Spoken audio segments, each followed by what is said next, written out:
Hello everyone, this is Sai. Welcome to social science channel. మనం ఈరోజు class 10th social స్టడీస్లో హిస్టరీలో చాప్టర్ 4 ద ఏజ్ ఆఫ్ ఇండస్ట్రియలైజేషన్ని continue చదువుతున్నాం అనమాట. అంతకంటే ముందు మనం ఈ చాప్టర్లో ఏం చదివినామో ఒకసారి రీకాల్ చేద్దాం అనమాట. మనం ఈ చాప్టర్లో స్టార్టింగ్లో 2 పిక్చర్స్ గురించి చదువుకున్నాం. ఇంపార్టెన్స్ ఆఫ్ ఇండస్ట్రీస్ తెలిసిందనమాట మనకి ఈ పిక్చర్స్ ద్వారా. తర్వాత ప్రోటో ఇండస్ట్రియలైజేషన్ గురించి చదివినాం. మర్చెంట్స్ టౌన్స్ నుండి ఎందుకు వెళ్తారు కంట్రీ సైడ్కి, తర్వాత కంట్రీ సైడ్లో ఉన్న పీజెంట్స్ మర్చెంట్స్ రాగానే ఎందుకు ఒప్పుకుంటారు వర్కింగ్ చేయడానికి. తర్వాత మనం ఫ్యాక్టరీస్ ఎలా వచ్చినాయి ఇంగ్లాండ్లో, రిచర్డ్ ఆర్క్రైట్ కాటన్ మిల్. తర్వాత ఇది ఏదైతే ఇండస్ట్రియల్ చేంజ్ ఏదైతే జరిగిందో అది స్లోగా జరిగిందో ఫాస్ట్గా జరిగిందో చదువుకున్నాం అనమాట. తర్వాత మనము ఈ హ్యాండ్ లేబరు మరియు స్టీమ్ పవర్కు ఉన్న కొట్లాట ఏందో చూసినాం అనమాట. తర్వాత ఈ మొత్తం ప్రాసెస్లో వర్కర్స్ యొక్క జీవితం ఏందో చూసినాం అనమాట. తర్వాత కాలనీస్లో ఇండస్ట్రీస్ రావడం మొదలవుతుందన్నమాట. ఇండియా మనం ఎక్కువగా టెక్స్టైల్ ఇండస్ట్రీస్ని ఫోకస్ చేస్తూ వెళ్ళినాం అనమాట. బ్రిటిష్ వాళ్ళు రాకముందు ఇండియాలో బాగా ట్రేడింగ్ అనేది జరుగుతుందన్నమాట.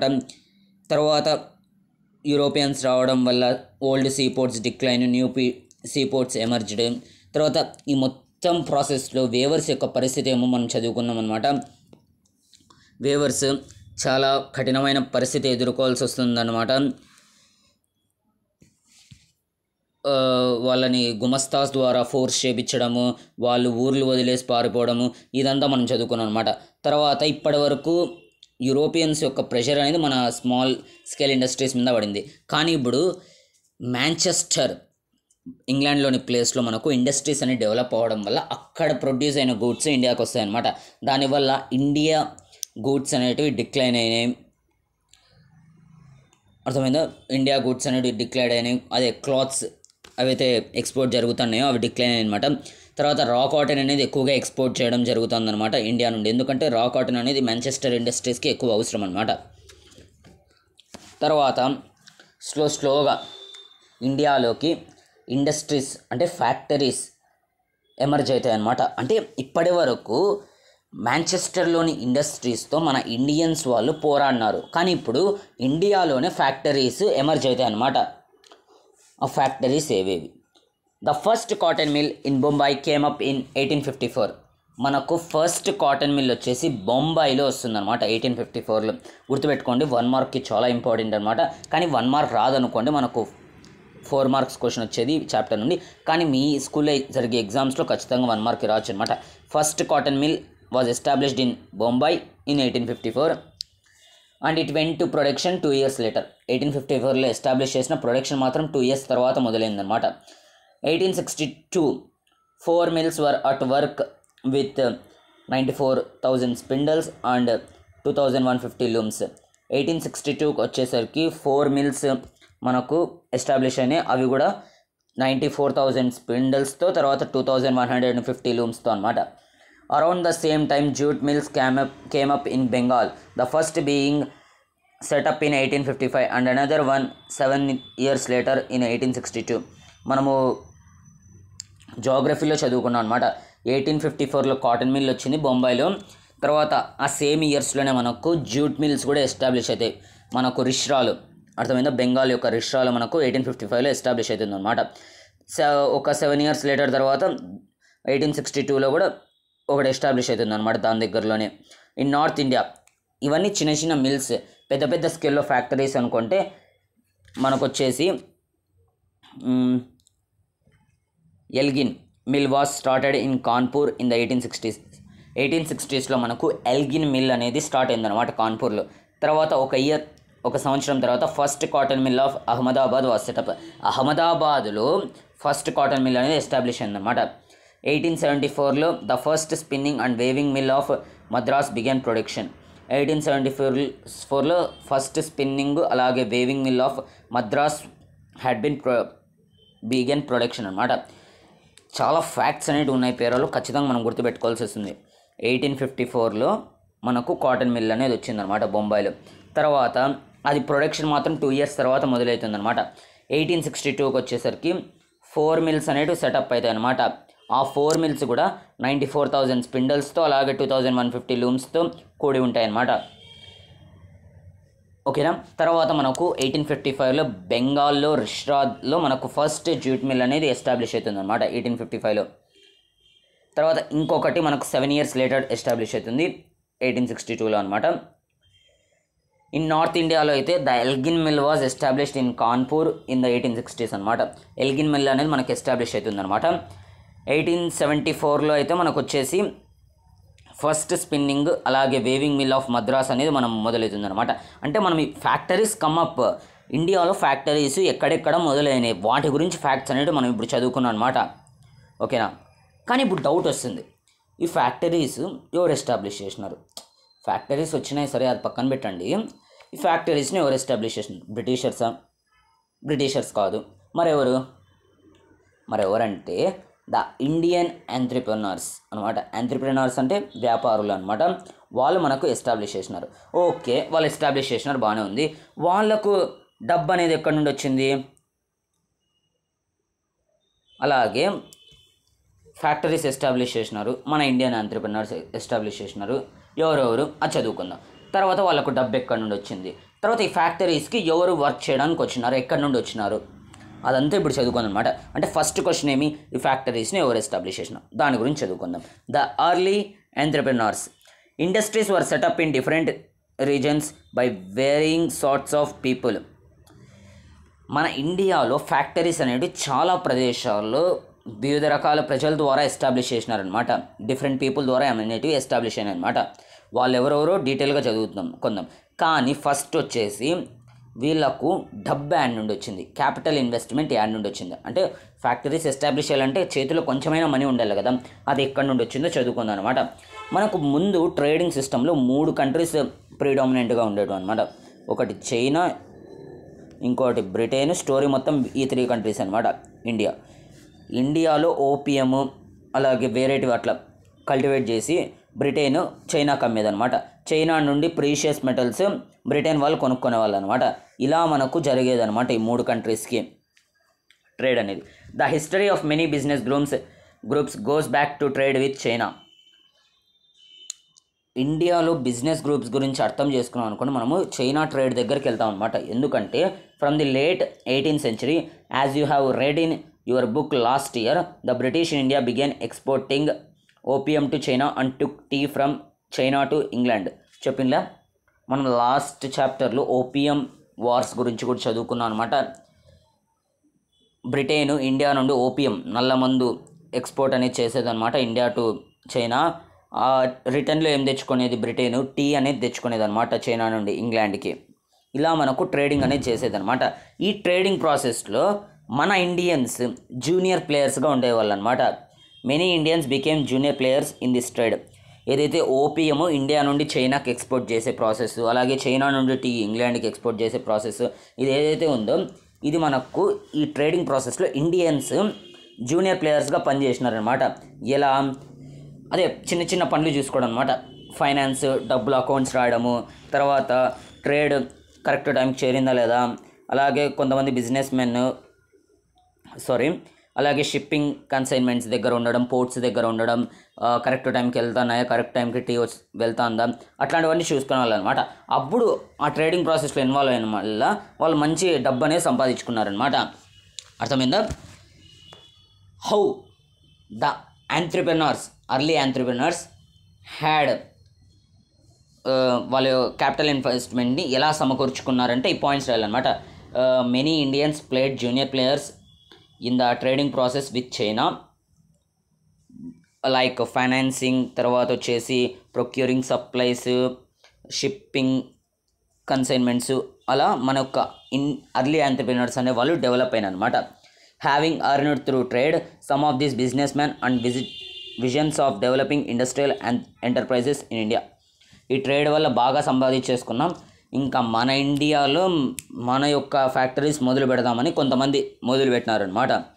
ఆ కొంతమంది ఎవరో చూసుకుందాం అనమాట. ఫస్ట్ వచ్చేసి బెంగాల్లో మనకు Dwarakanath Tagore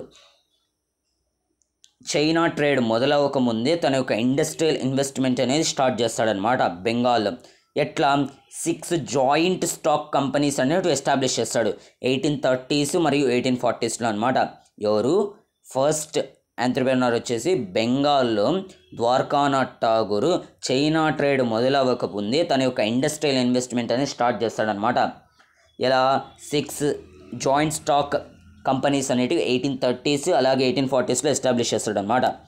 ఠాగూర్స్ enterprises sank along with those of others in the wider business crisis of the 1840s, but later in the 19th century many of the China traders became successful industrialists. మనకు 19th సెంచరీలో ఇవేవైతే ద్వారకానాథ్ ఠాగూర్ ద్వారా establish అయిన industries లాసెస్లోకి వెళ్తాయి అన్నమాట. కానీ మళ్ళీ అవి buildup అవుతాయి. ఓకేనా, ఇది ఫస్ట్ ఎంటర్‌ప్రెన్యూర్ గురించి. సెకండ్ ఎంటర్‌ప్రెన్యూర్ వచ్చేసి మనకు in Bombay Parsis like Dinshaw Petit and Jamsetjee Nusserwanjee Tata. మనకేమి టాటా ఇండస్ట్రీస్ ఇప్పుడే లేవు అనమాట, అప్పుడు కూడా ఉన్నాయన్నమాట. టాటా వాళ్ళ వంశస్థులు ఉన్నారనమాట. Huge industrial empires in India ఈ బొంబాయిలో ఎస్టాబ్లిష్ చేసిన అనమాట. పార్సిస్ లైక్ దిన్షా పెట్టి, తర్వాత జంషెద్జీ నుసుర్వన్జీ టాటా అనమాట. వీళ్ళు మనకు ఎస్టాబ్లిష్ చేసిన అనమాట బొంబాయిలో ఇండస్ట్రియల్ ఎంపైర్స్ అనేటివి.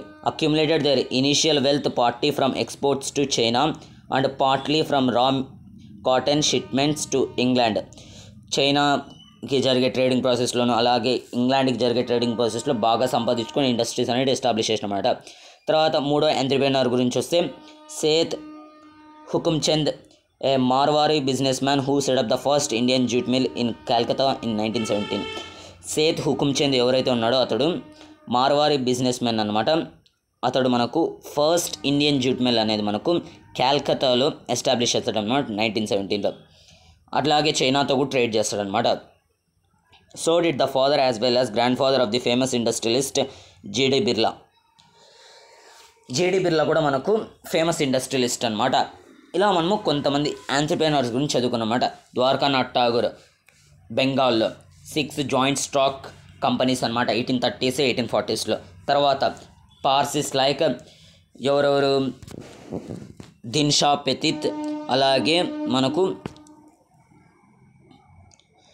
జంషెద్జీ నుసేర్వాన్జీ టాటాయి అనమాట.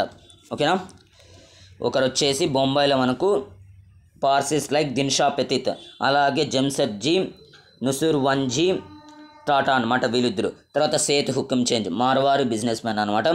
ఫస్ట్ ఇండియన్ జూట్ మిల్ అనేది మనకు కలకత్తాలో ఎస్టాబ్లిష్ చేస్తాడు అనమాట 1917లో. తర్వాత అతని యొక్క grand father of the famous industrialist అనమాట జేడి బిర్లా. ఓకేనా, వీళ్ళందరూ ఎంటర్‌ప్రెన్యూర్స్ అనమాట, మన యొక్క early entrepreneurs. Capital was accumulated through other trade networks. కేవలము ఆ చైనా బ్రిటన్ మందనే వాళ్ళు ఏమో ఆధారపడలేరు అనమాట క్యాపిటల్ ఇన్వెస్ట్ కోసం. వేరే ట్రేడింగ్స్ కూడా మనకు జరిగేటివి అనమాట. Some merchants from Madras traded with Burma while other had links with the middle east and east Africa. కేవలం చైనా ఇంగ్లాండ్తోనే కాదు, బర్మా కావచ్చు, తర్వాత మిడిల్ ఈస్ట్ కావచ్చు, ఈస్ట్ ఆఫ్రికాతో కావచ్చు ట్రేడింగ్ అనేది జరుగుతూ ఉందన్నమాట. క్యాపిటల్ ఇన్వెస్ట్మెంట్ అక్కడ నుండి కూడా జమ చేసుకున్నారనమాట. కేవలం మనకేమి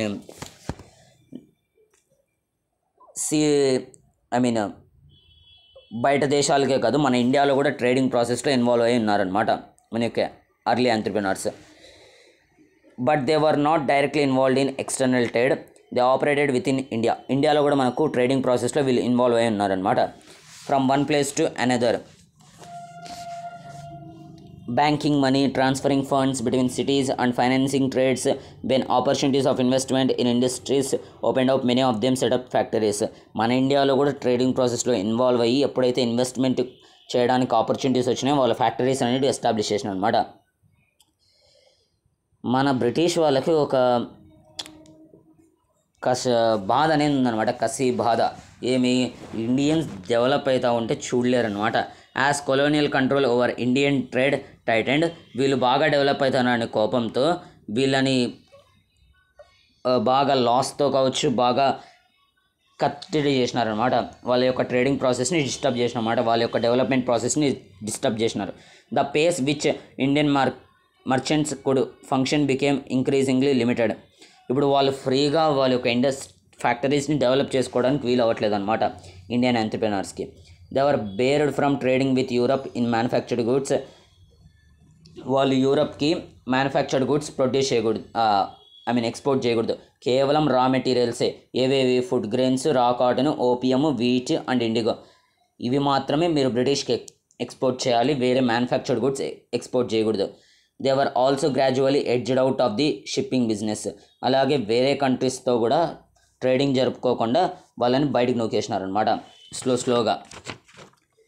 till the first world war European managing agencies in fact controlled a large sector of Indian industries. First world war వచ్చేంత వరకు కూడా యూరోపియన్ మేనేజింగ్ ఏజెన్సీస్ అంటే మనకు ఆ ఏజెన్సీస్ ఏవైతే మనకు ఇండియాలో యూరోప్కి సంబంధించిన ఇండస్ట్రీస్ గురించి చూసుకుంటూ, అలాగే ఇన్వెస్ట్మెంట్స్ గురించి చూసుకుంటూ, ప్రొడక్షన్ గురించి చూసుకుంటూ ఉంటాయి చూడండి, ఆ agencies large scale of Indian ఇండస్ట్రీస్ని కంట్రోల్ చేసిన అనమాట ఫస్ట్ వరల్డ్ వార్ వరకు. 3 of the biggest ones were ఆ యూరోపియన్ మేనేజింగ్ ఏజెన్సీస్లో ఒక 3 పెద్ద వచ్చేసి Bird Heilgers and Co, Andrew Yule and Jardine Skinner and Co. ఇవి మనకు 3 బిగ్గెస్ట్ యూరోపియన్ మేనేజింగ్ ఏజెన్సీస్ అనమాట. ఇవి మన యొక్క ఇండియన్ ఇండస్ట్రీస్ని చాలా రోజుల వరకు కంట్రోల్ చేసిందనమాట. These agencies mobilised capital, setup joint stock managements and managed them. ఇవి మనకు జాయింట్ స్టాక్ కంపెనీస్ని మేనేజ్ చేయమంటుంది, తర్వాత క్యాపిటల్ని ఎక్కువ పెట్టద్దు అంటుంది అనమాట. This agencies mobilised capital, okay, ఆ పాయింట్ ఫినిష్ అయింది. In most instances Indian finances provided the capital while the European agencies made all investment business decisions. మన యొక్క ఇండియన్ ఫైనాన్సర్స్ ఎవరైతే ఉన్నారో వాళ్ళు యూరోపియన్ ఏజెన్సీస్కే ఇన్వెస్ట్మెంట్ కావచ్చు, బిజినెస్ డెసిషన్స్ కావచ్చు, సలహాలు అనేవి ఇచ్చేవాళ్ళు అనమాట. The European merchant industrialists had their own chambers of commerce which Indian business man were not allowed to join. ఆ యూరోపియన్ మర్చెంట్ ఇండస్ట్రీస్కి తమ యొక్క ఛాంబర్స్ ఆఫ్ కామర్స్ అనేవి ఉండేవి అనమాట. ఆ ఛాంబర్స్ ఆఫ్ కామర్స్లోకి Indian business man were not allowed అనమాట.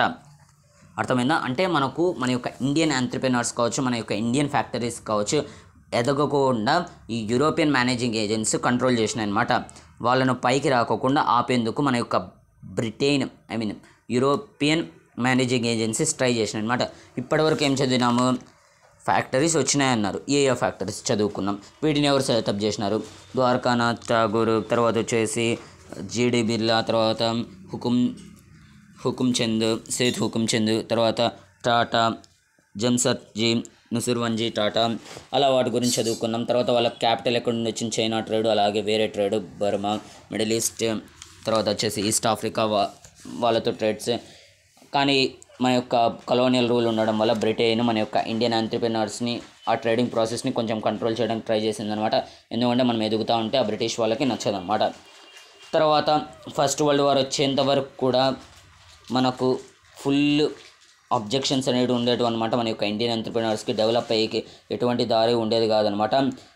ఈ యూరోపియన్ మేనేజింగ్ ఏజెన్సీ అనేది ఒక కన్ను వేసేటి ఉండేవి అనమాట. ఇండియాలో వీళ్ళేం డెవలప్ అవ్వట్లేదు కదా, వీళ్ళ యొక్క ఇండస్ట్రియల్ గ్రోత్ అనేది ఎక్కువ కావట్లేదు కదా, అట్లా చూసుకునే వాళ్ళు అనమాట. ఫస్ట్ వరల్డ్ వార్ తర్వాత ఏం జరిగింది అది మనము peculiarities of the industrial growth in India ఆ టాపిక్లో చదువుకుంటాం అనమాట. ఓకేనా? ఫస్ట్ వరల్డ్ వార్ తర్వాత ఏం జరిగిందో అక్కడ చదువుకుంటాం అనమాట. ఇప్పుడు ఫ్యాక్టరీస్ ఎవరు ఎస్టాబ్లిష్ చేసినారు? క్యాపిటల్ ఇన్వెస్ట్మెంట్ ఎక్కడి నుండి వచ్చింది? ఈ 3 క్వశ్చన్లకు ఆన్సర్ దొరికింది. మళ్ళీ వర్కర్స్ ఎక్కడి నుండి వచ్చి దీంట్లో వర్క్ చేసేవాళ్ళు ఈ ఫ్యాక్టరీస్లో అంటే ఫ్యాక్టరీస్ నీడెడ్ వర్కర్స్. ఫ్యాక్టరీస్కి ఖచ్చితంగా వర్కర్స్ అనేవాళ్ళు చాలా అవసరం అనమాట. With the expansion of factories this demand increased. Factories పెరగడంతో వర్కర్స్ కావాల్సిన డిమాండ్ అనేది చాలా పెరిగిపోయిందనమాట. There were 584,000 workers in India factories. 1901కి ఫ్యాక్టరీస్లో, ఇండియన్ ఫ్యాక్టరీస్లో 584,000 వర్కర్స్ ఉన్నారనమాట. అదే 1946కి వచ్చేసరికి 2,436,000 అంటే 24,36,000 వర్కర్స్ ఉన్నారనమాట. ఇంతమంది ఎక్కడి నుండి వచ్చినారు? 5 lakhs ఉండే వర్కర్స్ ఇప్పుడు 24 lakhs అంటే ఎక్కడి నుండి వచ్చినారు వర్కర్స్ అని క్వశ్చన్ వస్తుందన్నమాట. అదే మనకి ఎగ్జామ్లో పాయింట్ ఆఫ్ వ్యూలో కూడా అడగచ్చు అనమాట. ఇవన్నీ అడుగుతారు. Who are the Indian entrepreneurs, వాళ్ళకు ఇన్వెస్ట్మెంట్ ఎక్కడి నుండి వచ్చింది, బ్రిటిష్ వాళ్ళు ఎలా వాళ్ళని కంట్రోల్ చేసినారు, యూరోపియన్ మేనేజింగ్ ఏజెన్సీస్, ఇవన్నీ అడుగుతారు. అలాగే ఇది కూడా అడుగుతారు అనమాట. Where did the workers came to work in the factories, ఎక్కడి నుండి వచ్చినారంటే in most industrial regions workers came from the districts around. ఎక్కడైతే మనకు ఇండస్ట్రీస్ అనేవి ఎస్టాబ్లిష్ చేస్తారో ఆ ఇండస్ట్రీస్ చుట్టూ ఉండే గ్రామాల నుండి ఎక్కువ మంది వచ్చేవాళ్ళు అనమాట workers. Peasants and artisans who found no work in the village went to the industrial centres in search of work. అదేగాక ఈ పీజెంట్స్ ఆర్టిషన్స్ కావచ్చు, వాళ్ళ యొక్క పని అనేది ఈ బ్రిటిష్ వాళ్ళు లాగేసుకున్నారనమాట. దానివల్ల వాళ్ళకి ఏం పని లేదు కాబట్టి ఇండస్ట్రీస్లోకి వెళ్ళి వాళ్ళు వర్క్ చేసేవాళ్ళు అనమాట. Over 50% workers in the Bombay cotton industries in 1911 came from the neighbouring districts of Ratnagiri. మనకు 50% workers Bombay cotton ఇండస్ట్రీస్లో 1911లో almost 50% workers మనకు రత్నగిరి యొక్క డిస్ట్రిక్ట్ నుండి వచ్చినారన్నమాట. నైబరింగ్ డిస్ట్రిక్ట్ ఆఫ్ రత్నగిరి అంటే మనకు బొంబాయిలో ఒక కాటన్ ఇండస్ట్రీస్ అనేవి ఉన్నాయన్నమాట. ఆ కాటన్ ఇండస్ట్రీస్లో 50% వర్కర్స్ మనకు రత్నగిరి డిస్ట్రిక్ట్ నుండి వచ్చినారనమాట in search of work. While the mills of Kanpur got most of the textile hands from the villages within the district of Kanpur. కాన్పూర్లో ఉన్న మిల్స్కి వర్కర్స్ వచ్చేసి మనకు కాన్పూర్ డిస్ట్రిక్ట్లో ఉండే విలేజెస్ నుండి వచ్చినారనమాట. Most often mill workers moved between the village and the city, returning to the village homes during harvests and festivals. ఎవరికైతే ఇండస్ట్రీస్ వాళ్ళ యొక్క హోమ్ టౌన్స్ దగ్గరలో ఉండేటివో మిల్ వర్కర్స్ విలేజ్కి సిటీకి మూవ్ అవుతుంటారు అనమాట. విలేజెస్కి ఎప్పుడు పోయే వాళ్ళంటే ఎప్పుడైతే హార్వెస్ట్ అలాగే ఫెస్టివల్స్ వచ్చేటప్పుడు అప్పుడు పోతారనమాట విలేజెస్కి. Over time as news of employment spread, ఇండస్ట్రీస్లో పని అనేది దొరుకుతుందనే న్యూస్ స్ప్రెడ్ అవడంతో workers travelled great distances in the hope of work in the mills. వర్కర్స్కి ఉద్యోగం దొరుకుతుందనే వార్త అనేది స్ప్రెడ్ అయినప్పుడు వర్కర్స్ చాలా డిస్టెన్సెస్ ట్రావెల్ అయ్యి మిల్స్లో పనిచేయడానికి వచ్చినారనమాట. From the United Provinces for instance they went to the work in the textile mills of Bombay and in jute mills of Calcutta. United Provinces అంటే మనకు ఎప్పుడైతే ఏదైతే ఉత్తరప్రదేశ్ ఉందో అక్కడ నుండి మనకు బొంబాయి కావచ్చు అలాగే కలకత్తా కావచ్చు అక్కడికి వెళ్ళి పనిచేయడం మొదలుపెట్టినారనమాట. Getting jobs were always difficult even when mills multiplied and the demand for workers increased. మనకు మిల్స్ ఎన్నన్నా పెరిగినాయిలే అలాగే వర్కర్స్ యొక్క డిమాండ్ ఎంతైనా పెరిగినాయిలే జాబ్స్ రావడం చాలా డిఫికల్ట్గా ఉన్నదన్నమాట. ఎందుకంటే ఉన్న జాబ్స్ ఏమో తక్కువ ఉన్నాయి కానీ ఆ జాబ్స్ కోసం పోటీ పడుతున్న వర్కర్స్ చాలామంది ఉన్నారనమాట. అది సమస్య ఇక్కడ మనకు. The number seeking worker were always more than the jobs available. Jobs 100 ఉంటే ఆ 100 జాబ్స్ కోసము 3000 మంది పోటీ పడుతున్నారనమాట. Entry into the mills was also restricted. Direct మిల్స్లోకి రావడం కూడా రెస్ట్రిక్టెడ్ అనమాట. Industrialist usually employed a jobber to get new recruits. Very often the jobber was an old and trusted worker. ఈ ఇండస్ట్రియలిస్ట్ మనకు ఒక ట్రస్టెడ్ అలాగే ఓల్డ్ వర్కర్ ఎవరైతే ఉంటారో అతన్ని ఒక జాబర్గా తయారు చేస్తాడనమాట. ఆ జాబర్ యొక్క పని ఏమో తెలుసా, ఆ జాబరు తన యొక్క విలేజెస్కి వెళ్ళి తన విలేజ్లో తనకు నమ్మకంగా ఉండే వ్యక్తులు ఎవరైతే పని చేయాలి అనుకుంటారో వాళ్ళని ఇండస్ట్రీకి తీసుకొని రావడం అనమాట. He got people from his village, ensured them jobs, helped them settle in the city and provided them money in the time of crisis. ఆ జాబర్ తన విలేజ్కి వెళ్ళి పీపుల్ని ఇండస్ట్రీస్లో వర్క్ చేయడానికి తీసుకొని రావడము, అలాగే సిటీలో సెటిల్ అవ్వడానికి రూట్స్ అనేవి చూపించడము, తర్వాత ఇబ్బందులు ఉన్నప్పుడు సహాయం చేయడము, ఈ పనులన్నీ చేసేవాడు అనమాట Jaber. Who is a Jaber? The old and trusted worker in the industries is called Jaber అనమాట. ఇక్కడ మనకు జాబర్ యొక్క ఫోటో కూడా ఇచ్చినారు చూడండి, మంచి డ్రెస్లో ఉన్నాడనమాట. The jobber therefore became a person with some authority and power. ఈ జాబర్ దగ్గర కొంచెం పవర్ అనేది ఉందన్నమాట. ఈ వర్కర్స్ అందరినీ చూసుకోవడం, వాళ్ళకి ఎటువంటి సమస్యలు ఉన్నా చూసుకోవడము అదంతా చూసుకునేవాడు అనమాట. He began demanding money and gifts for his favour and controlling his the lives of workers.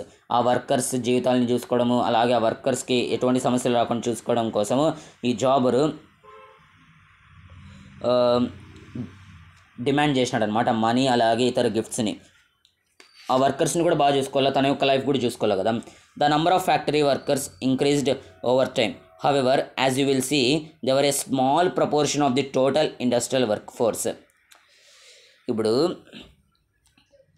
The number of factory workers increased over time. ఫ్యాక్టరీస్లో పనిచేస్తున్న వర్కర్స్ యొక్క సంఖ్య అనేది ఓవర్ టైం పెరిగిందనమాట. కానీ ఇప్పటికీ స్మాల్ ప్రపోర్షన్ ఆఫ్ వర్కర్సే ఫ్యాక్టరీస్లో పనిచేస్తున్నారు అనమాట. అంటే వర్కర్స్ ఇండియాలో మొత్తం 100% ఉన్నారనుకో, దాంట్లో కేవలం 10%ఏ ఫ్యాక్టరీస్లో పనిచేస్తున్నారు. మళ్ళీ మిగతా 90% మంది ఎక్కడ పనిచేస్తున్నారంటే మనకు స్మాల్ స్కేల్ ఇండస్ట్రీస్లో పనిచేస్తున్నారు అనమాట. ఇక్కడ స్మాల్ స్కేల్ ఇండస్ట్రీస్లో అనమాట. అదే మనకు ఏమి ద పెక్యులారిటీస్ ఆఫ్ ఇండస్ట్రియల్ గ్రోత్ అనమాట. అదే మనం ఇక్కడ చదువుకోబోతున్నాం అనమాట. అర్థమైందా? ద పెక్యులారిటీస్ అంటే మన ఇండియాలో ఏదైతే ఇండస్ట్రియల్ గ్రోత్ జరుగుతుందో ఆ ఇండస్ట్రియల్ గ్రోత్లోని విశేషాలన్నమాట. అర్థమైందా? ఆ ఇండస్ట్రీలో గ్రోత్లోని విశేషాలన్నమాట. చదువుదాం. European managing agencies which dominated industrial production in India were interested in certain kinds of products. They established tea and coffee plantations, acquiring land at cheap rates from the colonial governments, and they invested in mining, indigo and jute. Most of these were products required primarily for export trade and not for sale in India. ఈ European managing agencies industrial ప్రొడక్షన్ని dominate చేసినారనమాట ఇండియాలో. వాళ్ళకు ఏ ఏ products అయితే అవసరమో అక్కడ వాళ్ళ యొక్క కాల్ అనేది మోపేవాళ్ళు అనమాట. ఎక్కడెక్కడంటే టీ అండ్ కాఫీ ప్లాంటేషన్స్లో, తర్వాత ఎక్కడైతే ల్యాండ్ రేట్స్ అనేవి చీప్గా ఉన్నాయో అక్కడ కొలోనియల్ గవర్నమెంట్ కోసం ఎస్టాబ్లిష్ చేయడము, అక్కడ మైనింగ్ అనేది ఏర్పాటు చేయడము, ఇండిగో అనేది కల్టివేషన్ చేయడము, జూడ్ కల్టివేషన్ చేయడము, ఈ పనులన్నిటి చేసేవాళ్ళు అనమాట. అలాగే అక్కడ ఏదైతే వాళ్ళకు ప్రొడక్షన్ అనేది దొరుకుతుందో ఆ ప్రొడక్షన్ మొత్తం ఇంగ్లాండ్కి తరలిస్తారనమాట. చిల్లి గవ్వ కూడా వదిలేవారు కాదనమాట. ఇండియాలో ఎటువంటి సేల్ అనేది చేసేవాళ్ళు అనమాట. ఇప్పుడు మన యొక్క ఇండియన్ ఎంటర్‌ప్రెన్యూర్స్ ఏం ఆలోచించేవాళ్ళంటే ఈ బ్రిటిషర్స్ ఎక్కడైతే ఉన్నారో అక్కడ మనం కాల్ కూడా మోపద్దు, వీళ్ళు ఎక్కడైతే లేరో అక్కడ మన పని చేసుకుందాం అనమాట, మన యొక్క బిజినెస్ అనేది చేసుకుందాం అనమాట. When Indian business men began setting up industries in the late 19th century, they avoided competing with Manchester goods in the Indian market. ఈ బ్రిటిషర్స్ది ఏం తలకైనప్పుడే మనకు ఎక్కడైతే వీళ్ళు లేరో అక్కడికి వెళ్ళి మన యొక్క బిజినెస్ చేసుకుందామని ఇప్పుడు బ్రిటిషర్స్ క్లాత్ ప్రొడ్యూస్ చేస్తూ ఉంటే మనము వెళ్ళి థ్రెడ్స్ని ప్రొడ్యూస్ చేద్దాం అనమాట. ఆ క్లాత్కి కావాల్సిన థ్రెడ్స్ని ప్రొడ్యూస్ చేద్దాం. Since yarn was not important part of British. అదేగాక ఈ దారం యొక్క ప్రొడక్షన్ బ్రిటిష్ వాళ్ళకి చాలా ఇంపార్టెంట్ కాదనమాట. అందుకే మన యొక్క ఇండియన్ ఎంటర్‌ప్రెన్యూర్స్ ఈ థ్రెడ్ని ప్రొడ్యూస్ చేయడం మొదలుపెట్టినారనమాట. When yarn was imported, it was only of the superior variety. అదేగాక ఈ బ్రిటిష్ వాళ్ళు క్లాత్ని ప్రొడ్యూస్ చేయాలంటే వాళ్ళకు యార్న్ అనేది అవసరం అనమాట. అందుకు మన వాళ్ళు ఎట్లా బ్రిటిషర్స్ యార్న్ అనేది ప్రొడ్యూస్ చేస్తుంది, మనం ప్రొడ్యూస్ చేద్దాం థ్రెడ్స్ని. Produced in India, Indian spinning mills was used by handloom weavers in India or exported to China. ఇంగ్లాండ్కి ప్రొడ్యూస్ చేసే వాళ్ళ ప్రొడ్యూస్ అయిన యార్ని అలాగే మన యొక్క ఇండియాలో అమ్మేవాళ్ళు, తర్వాత చైనాకు కూడా ప్రొడ్యూస్ చేసేవాళ్ళు అనమాట. అంటే మనకి ఇక్కడ కేసు ఏం జరుగుతుందంటే ఇండస్ట్రియల్ గ్రోత్లో విశేషాలు అనమాట. ఇక్కడ ఏమి మనం గమనించినది బ్రిటిషర్స్ అంటే యూరోపియన్ మేనేజింగ్ ఏజెన్సీస్ ఎక్కడైతే ఉంటారో అక్కడికి ఇండియన్ ఎంటర్‌ప్రెన్యూర్స్ వెళ్ళరు, ఎక్కడైతే లేరో అక్కడికి వెళ్ళి తమ యొక్క బిజినెస్ అనేది ముందుకు తీసుకొని వెళ్తారు అనమాట. ఎట్లయితే బ్రిటిషర్స్ క్లాత్ ప్రొడ్యూస్ చేస్తున్నారు, బట్టల్ని ప్రొడ్యూస్ చేస్తున్నారు, మన యొక్క ఇండియన్ ఎంటర్‌ప్రెన్యూర్స్ ఏం చేస్తారు, ఆ బట్టలు ప్రొడ్యూస్ చేయడానికి కావాల్సిన యార్ని ప్రొడ్యూస్ చేస్తారనమాట. అర్థమైందా? By the first decade of the 20th century, a series of changes affected the pattern of industrialisation. 20th century అంటే 1900 రావడంతోనే ఫస్ట్ డికేడ్లోనే మనకు ఒక సిరీస్ ఆఫ్ చేంజెస్ అనేటివి ఇండియా యొక్క ఇండస్ట్రియలైజేషన్ యొక్క ప్యాటర్న్ని మారుస్తాయన్నమాట. అర్థమైందా? As the swadeshi movement gathered momentum, nationalist mobilised people to boycott foreign cloth. మనకు ఇప్పుడు 20th century రాగానే మన యొక్క ఇండియన్ ఇండస్ట్రియలైజేషన్ ఏదైతే ఉందో దాన్ని మొత్తం అక్కడబక్కడ చేసేసింది అనమాట, మొత్తం స్పాయిల్ చేసేసింది అనమాట. అంటే మన ఇండియాలో ఇండస్ట్రియలైజేషన్ ఎవరు ఎక్కువగా డామినేట్ చేసేది బ్రిటిష్. అంటే వాళ్ళ యొక్క ఇండస్ట్రియలైజేషన్ అనేది మనకు తగ్గుతుందన్నమాట, కొంచెం అట్లా బ్రేక్ డౌన్ అనేది అవుతుందన్నమాట.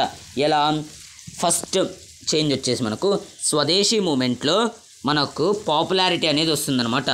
ఎట్లా ఫారెన్ గూడ్స్ని మనం బాయ్కాట్ చేయాలి, ఇండియన్ గూడ్స్ని మనము పాపులర్ చేయాలి, అంటే ఇండిజినియస్ మెటీరియల్స్ మనం పాపులర్ చేయాలన్నమాట. ఎట్లయితే మనకు అంతకుముందు లాస్ట్ చాప్టర్ నేషనలిజం ఇన్ ఇండియాలో మనం చదువుకున్నాం. గాంధీజీ నాన్ కోఆపరేషన్ మూమెంట్ మొదలుపెట్టినప్పుడు కూడా ఒకటే చెప్తాడు, ఖాదీని ఎక్కువగా వాడదాం, ఫారెన్ గుడ్స్ని బాయ్కాట్ చేద్దామని. ఇక్కడ కూడా అదే జరుగుతుంది. స్వదేశీ మూమెంట్లో మనకు ఫారెన్ గుడ్స్ని బాయ్కాట్ చేయమన్నారనమాట. ఫారెన్ గుడ్స్ని బాయ్కాట్ చేస్తున్నాము అంటే మన యొక్క ఇండియన్ ఇండస్ట్రీస్కి ప్రెషర్ అనేది పడుతుందన్నమాట ఎక్కువ. Indian groups organise themselves to protect there collective interests, pressuring the government to increase tariff protection and grant other concessions. Industrial groups కూడా స్వదేశీ మూమెంట్ జరుగుతుంది, మేము ఫారెన్ గూడ్స్ని కొనం కాబట్టి మీరు ఫారెన్ గూడ్స్ని ఆపేయండి, ఎక్కువ టారిఫ్ అనేది వేయండి, మా యొక్క గూడ్స్ని మేమే అమ్ముకొని బతుకుతామని చెప్తారనమాట. From 1906 moreover the export of Indian yarn to China declined since produced from Chinese and Japanese mills flooded in the Chinese market. మనము 1906 నుండి చైనాకి ఎక్కువగా ప్రొడక్షన్ అనేది ఎక్స్పోర్ట్ అనేది చేయలేమన్నమాట. ఎందుకంటే చైనా మార్కెట్లో ఈ చైనీస్ అలాగే జాపనీస్ మిల్స్ అనేటివి తమ యొక్క ప్రొడక్షన్ అనేది ఇంక్రీజ్ చేసేసిందనమాట. తమ యొక్క ప్రొడక్షన్లో ఏదైతే ప్రొడ్యూస్ అయిందో దాన్నే అమ్మాల్సిందిగా ఫిక్స్ అనేది చేసినారనమాట. So industrialist in India began shifting from yarn to cloth production. అందుకే ఇండియన్ ఇండస్ట్రీస్ ఇప్పుడు మనం యార్న్ ప్రొడ్యూస్ చేస్తుంటే మనకు అంతగా లాభం అనేది గిట్టుకోవట్లేదు, కాబట్టి మనం ఇంకా క్లాత్ని ప్రొడ్యూస్ చేసినాం అనమాట. Cotton piece goods production India doubled between 1900 and 1912. 1900 అలాగే 1912 మధ్యలో ఈ కాటన్ క్లాత్ యొక్క ప్రొడక్షన్ అనేది డబల్ అయిందనమాట. అంటే ఇప్పుడు యార్న్ నుండి క్లాత్ షిఫ్ట్ అయినారు కదా, ఎందుకంటే చైనీస్ వాళ్ళు కూడా యార్న్ అనేది కొనుక్కోవట్లేదు కాబట్టి ఇంకో దారి లేక క్లాత్ ప్రొడక్షన్కి షిఫ్ట్ అయినారు అనమాట. ఇది ఫస్ట్ చేంజ్ అనమాట. అర్థమైంది. ఇక్కడ మనకు యూరోపియన్ యొక్క ఇండస్ట్రీస్ డిక్లైన్ అనేది మనకు కనబడిస్తుంది అనమాట క్లియర్ కట్గా. At till the first world war industrial growth was slow. First world war వచ్చేంత వరకు మనకు ఇండస్ట్రియల్ గ్రోత్ అనేది చాలా స్లో ఉంది. మన ఇండియన్ ఎంట్రప్రెనర్స్ అంత బాగా డెవలప్ అయ్యేకి పరిస్థితులు అనేటివి లేవన్నమాట. కానీ the war created a dramatically new situation. ఈ వార్ రావడం వల్ల బ్రిటిష్ వాళ్ళందరూ ఆ ఇండస్ట్రీస్లో బిజీగా ఉండడం వల్ల మన యొక్క ఇండియన్ బిజినెస్ మెన్ ఎంట్రప్రెనర్స్ తమ యొక్క బిజినెస్ని ఎక్స్పాండ్ చేసుకున్నారనమాట. అర్థమైందా? The war created dramatically new situation. ఈ వార్ రావడం వల్ల బ్రిటిష్ వాళ్ళందరూ ఆ వార్లో బిజీ అయిపోయినారు కాబట్టి మన యొక్క ఇండియన్ బిజినెస్ మెన్ తమ యొక్క బిజినెస్ని ఎక్స్పాండ్ చేసుకున్నారనమాట. With British mills busy with war production to meet the needs of the army, Manchester imports into India declined. అలాగే మాంచెస్టర్ ప్లేస్లోని ఇండస్ట్రీస్ కూడా బ్రిటిష్ వార్లో పార్టిసిపేట్ చేస్తుంది కాబట్టి బ్రిటిష్ ఆర్మీ కోసము ఫుడ్ కావచ్చు, క్లాత్స్ కావచ్చు, గన్స్ కావచ్చు వాటిని ప్రొడ్యూస్ చేయడంలో బిజీగా ఉండడం వల్ల మాంచెస్టర్ గూడ్స్ ఇండియాలోకి రావడం డిక్లైన్ అయిందనమాట. Indian mills had a vast home market to supply. ఇప్పుడు ఇండియన్ మిల్స్కి ఫుల్ ఆపర్చునిటీ అనేది దొరికిందనమాట తమ యొక్క బిజినెస్ని ఎక్స్పాండ్ చేసుకోవడానికి. As the war prolonged Indian factories were called upon to supply war needs. అదిగాక బ్రిటిష్ యొక్క వార్ నీడ్స్ని ఫుల్ఫిల్ చేయడానికి బ్రిటిష్ ఇండస్ట్రీసే సరిపోకపోవడంతో బ్రిటిష్ వాళ్ళు మన యొక్క ఇండస్ట్రీస్ని హెల్ప్ అడిగినారనమాట. ఎట్లా? Jute bags, cloth for army uniforms, tents, leather boots, horse and mule saddles and A host of other items. ఇలా కొన్ని ఐటమ్స్ని ప్రొడ్యూస్ చేసి ఇవ్వమని బ్రిటిష్ వాళ్ళు మనల్ని అడిగినారనమాట. ఇప్పుడు ఎంత ఛాన్స్ దొరికిందంటే ఇండియన్ ఇండస్ట్రీస్కి ఎక్స్పాండ్ చేసుకోవడానికి అంత ఛాన్స్ అనేది దొరికిందనమాట. Many new workers were employed and everyone was made to work longer hours. Over the war years, industrial production boomed. ఇప్పుడు ఇండియాలోనూ మన యొక్క ఇండియన్ ఎంట్రప్రెనర్స్ బిజినెస్ మెన్నే ప్రొడక్షన్ అనేది చేయాలి. అలాగే బ్రిటిష్ వాళ్ళ కోసం కూడా మన యొక్క ఇండియన్ ఇండస్ట్రీసే ప్రొడక్షన్ అనేది చేయాలన్నమాట. దీనికోసం ఎక్కువ మంది వర్కర్స్ అనేవి అవసరం అవుతారనమాట. ఇక్కడ వర్కర్స్ కూడా ఒక బెనిఫిట్ అనేది దొరుకుతుంది. ఎంప్లాయ్మెంట్ అనేది 24 hours దొరుకుతుంది అనమాట. కాబట్టి వర్కర్స్ ఇక్కడ బెనిఫిట్ అవుతున్నారు, ఇండియన్ ఇండస్ట్రీస్ బెనిఫిట్ అవుతున్నారు. ఇండియన్ ఇండస్ట్రీస్ బెనిఫిట్ అవుతున్నారు అంటే ఇండియన్ ఎంట్రప్రెనర్స్ బెనిఫిట్ అవుతున్నట్టే. After the war Manchester could never recapture its old position in the Indian market. సరేలే, వార్ జరిగేంత వరకు పరిస్థితి బాగానే ఉంది. మన యొక్క ఇండియన్ ఇండస్ట్రీస్ బాగానే తమ యొక్క పొజిషన్ని నిలుపుకోయింది, తమ యొక్క పొజిషన్ని ఎస్టాబ్లిష్ చేసుకుంది.